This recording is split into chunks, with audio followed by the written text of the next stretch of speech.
तकरीबन एक साल पहले जिस कोरोना के चलते देश भर में लॉकडाउन हुआ, कर्फ्यू लगाया गया, लोगों ने नियम तोड़कर बेहिसाब डंडे खाए और तो और इसी कोरोना ने कई परिवार उजाड़ दिए।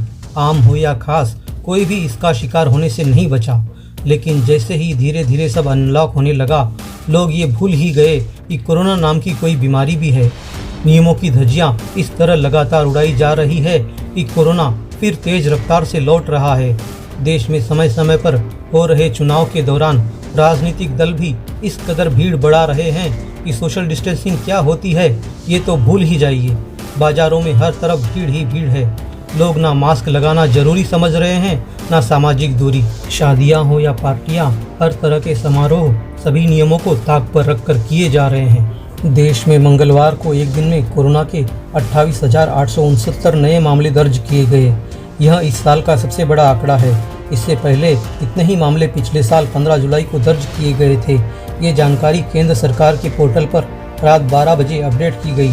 इनमें महाराष्ट्र के 17,864 केस दर्ज किए गए। वहीं गुजरात के 4 शहरों अहमदाबाद, सूरत, वडोदरा, राजकोट में रात 10 बजे सुबह 6 बजे तक कर्फ्यू लगा दिया गया है। कोरोना की फिर से तेज रफ्तार का अनुमान इस बात से लगाया जा सकता है कि पिछले एक महीने में सक्रिय मरीजों की संख्या 63% से ज़्यादा की बढ़ोतरी दर्ज हुई है।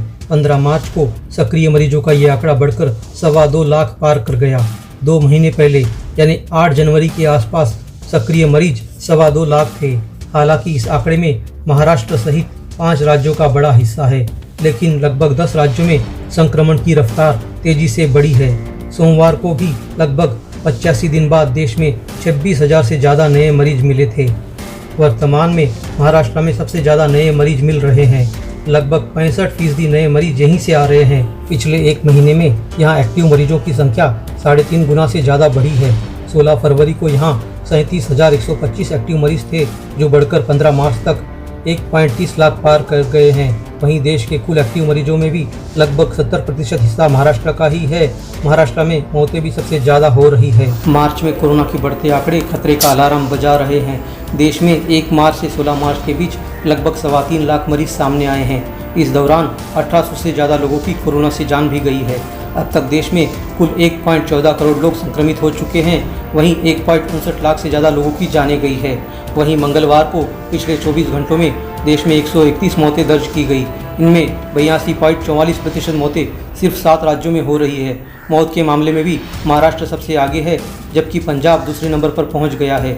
महाराष्ट्र, पंजाब, कर्नाटक, गुजरात और तमिलनाडु से ही लगभग 78% नए मरीज मिल रहे हैं। वहीं बात करें तेलंगाना की, तो यहाँ भी नियमों को धड़ल्ले से तोड़ा जा रहा है।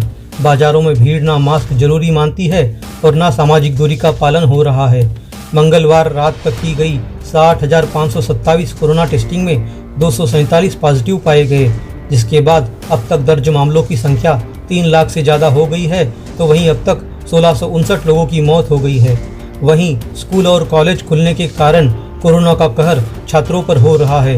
राज्य भर में 104 छात्रों को पॉजिटिव होने की खबर है। आए दिन छात्रों को कोरोना होने की खबरों से अभिभावक भी चिंता में हैं। ऐसे में कोरोना की बढ़ती रफ्तार देश भर में अलर्ट होने का अलार्म बजा रही है। ऐसे में केंद्र सरकार व राज्य सरकारें क्या कदम उठाती है और जनता आखिर कब तक जागरूक होगी, ये भी सवाल हर तरफ उठ रहा है।